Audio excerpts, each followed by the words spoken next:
Like I tried to tell you about Mississippi. And I said, listen, I just watched the games they lost. They could easily be flipped the schedule. Now you see Mississippi. Have they lost since they played us? I don't think they've lost since they played us. And this team the same. Yes, they have lost games.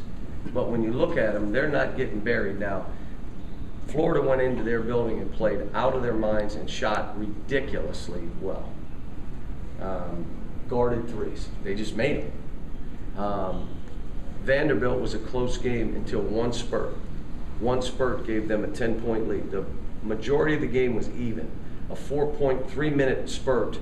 They went three, steal, three, basket, basket. They had a couple turns, and all of a sudden it was 12, and it stayed there.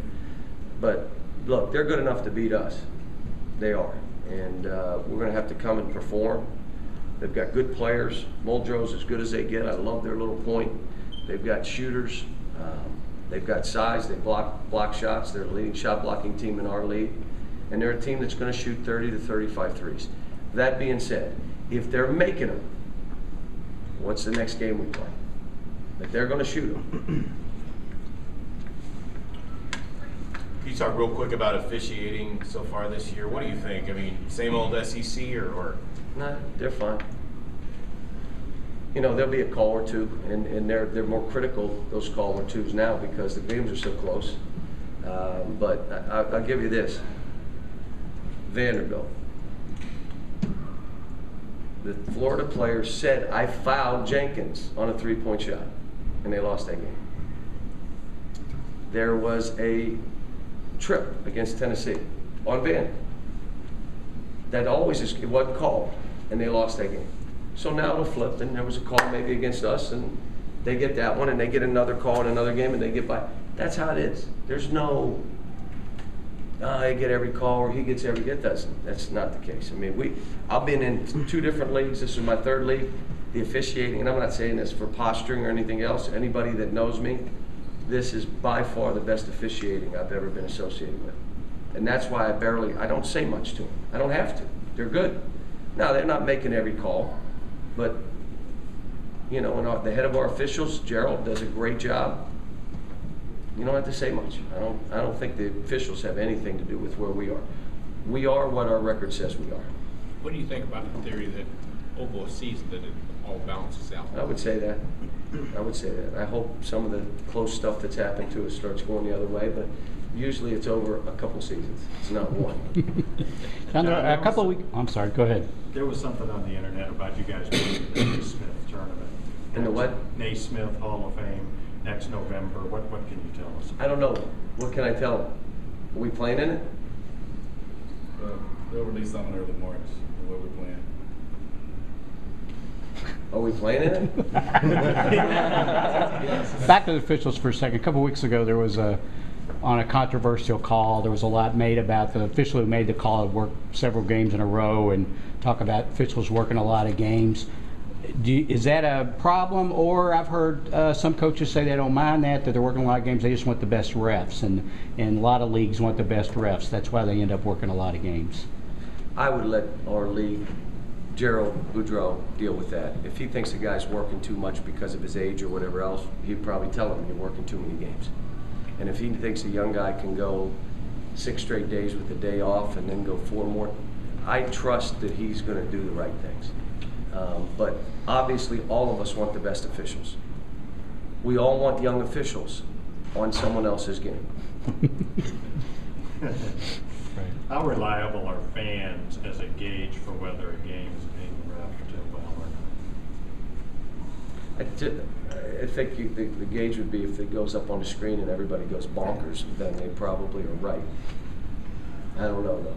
I mean, or if you're on the road and they show it on the screen and there's a hush, oh jeez, probably means you got a bad call. But those guys, just like we mess up stuff, they mess up stuff. As long as it's not personal, I'm fine. I love it when a guy comes over and said, I kicked that one. Then he won't probably hear one word from me the rest of the game. I won't say a word. As long as he knows, and it's not personal, I kicked it, my fault. That's fine, move on, next play. How are you with the in-game interviews?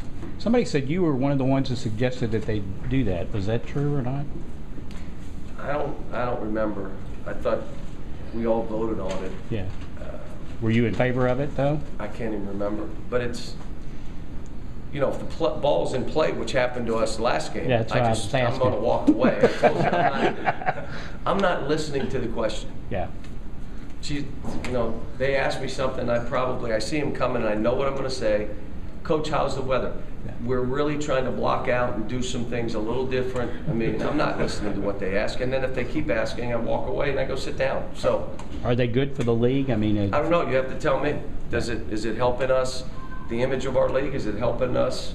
People enjoy watching the game because they want to hear us talk? I have no idea. I mean, it's nothing that I'm paying attention to, though. Most people John- out there talk about it don't like it. Most of the fans. They must not like hearing their coach talk. I don't know. I mean, that's, It's not just you. John, all of us. yeah. John Ellington is not shooting well now. How key is he to whatever South Carolina can get done? Jerry the Mush. So now he's saying he's not shooting well. He's not. Come out and make I his showed first you 5, numbers. and I'm going to tell you to go in the bathroom until the game's over.